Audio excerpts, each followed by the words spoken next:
Assalamualaikum warahmatullahi wabarakatuh. Rahayu, Rahayu, Rahayu. Kembali lagi di channel Nasihat Kehidupan Misteri.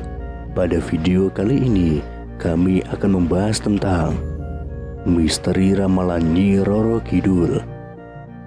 Makhluk gaib yang paling disegani karena menguasai Laut Selatan Jawa atau dikenal dengan nama Nyi Roro Kidul memberikan ramalan kejadian bencana besar yang akan terjadi di tahun 2024. Dalam ramalannya, ada dua daerah yang dihimbau untuk harus berhati-hati.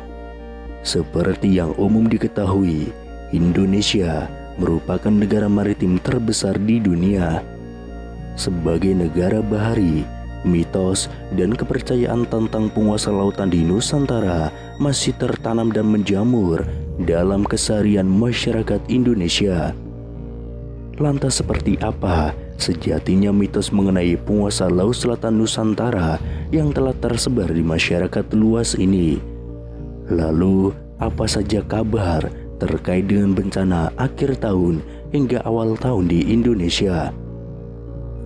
Di tahun 2024 ini, banyak perkiraan bencana besar yang akan terjadi di Indonesia.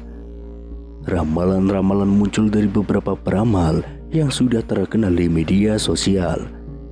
Namun, ada yang berbeda pada ramalan yang satu ini, sebab berasal dari penguasa Laut Selatan Jawa, yaitu Nyi Roro Kidul. Nyi Roro Kidul adalah tokoh legendaris Indonesia. Ia sangat populer di kalangan masyarakat Pulau Jawa dan Bali. Tokoh ini dikenal sebagai Ratu Laut Selatan atau Samudra Hindia.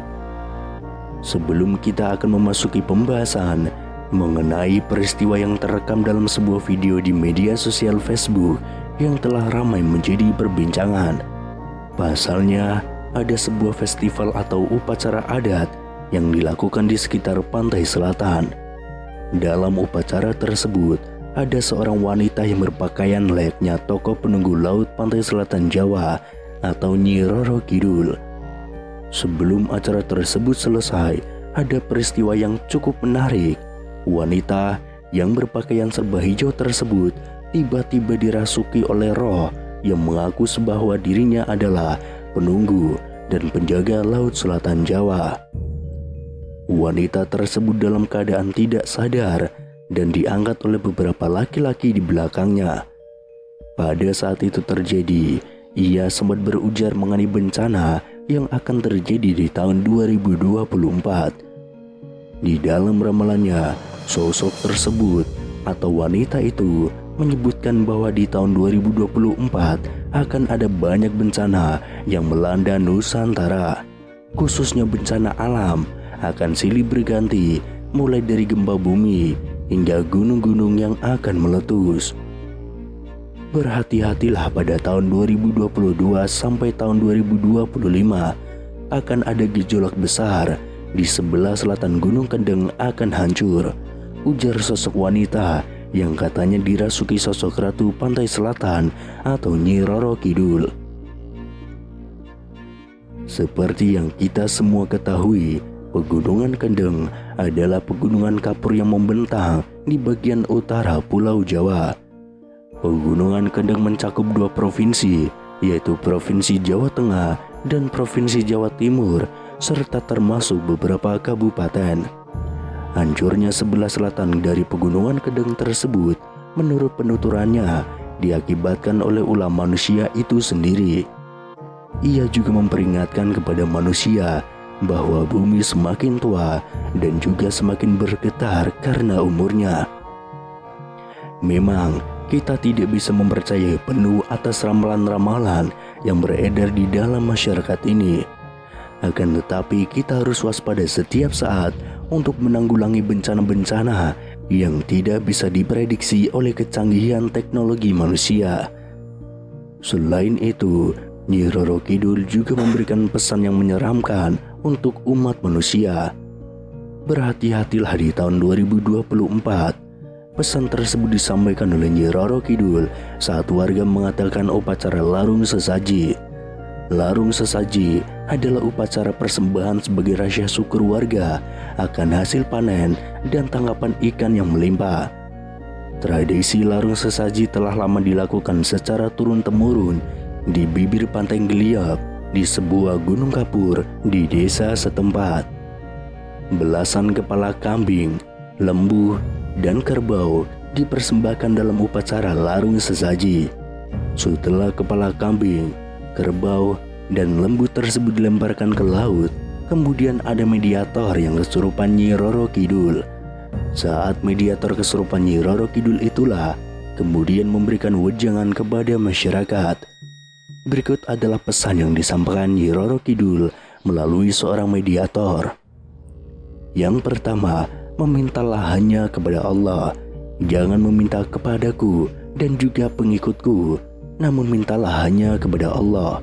Karena Allah lah yang menciptakan semuanya, termasuk kamu wahai manusia. Yang kedua, para laki-laki harus hormat dan sayang kepada orang tua. Ingatlah wahai laki-laki semuanya, dari mana kamu berasal. Berbaktilah kepada orang tuamu. Selain itu, laki-laki mempunyai tanggung jawab penuh atas kedua orang tuanya. Yang ketiga, larung sesaji untuk melestarikan tradisi Jawa. Nyi Roro Kidul dan pengikutnya hanya menjaga, membangkitkan, dan melestarikan budaya Jawa. Orang Jawa jangan sampai lupa kepada adat dan budayanya, tetap dilestarikan tradisi dan meminta hanya kepada Allah. Yang keempat, larung sesaji untuk menghormati leluhur. Adanya persembahan sesaji ini bukan untuk melakukan puja dan puji kepadaku, namun ditujukan sebagai rasa hormat kepada leluhur dan tidak dapat digunakan untuk meminta sesuatu yang tidak baik. Mintalah hanya kepada Allah. Yang kelima, mengejar pangkat dan jabatan. Sekarang ini semuanya hanya mengejar pangkat dan derajat serta kewibawaannya saja, sampai tidak ingat orang tua dan saudaranya. Seharusnya ketika mengejar pangkat dan jabatan harus tetap mengutamakan keluarga. Yang keenam, sembahlah Allah. Pesan keenamnya Roro Kidul adalah hajakan untuk menyembah Allah. Tidak ada Tuhan yang maha benar dan disembah kecuali Allah. Kemudian yang ketujuh, jangan ribut. Pesan yang ketujuh dari Nyi Roro Kidul adalah jangan suka membuat keributan. Meskipun berbeda guru, jangan suka ribut dan mencari keributan, selalu bertengkar. Karena sama-sama menyembah Allah, tugas kita hanyalah bertakwa kepada Allah.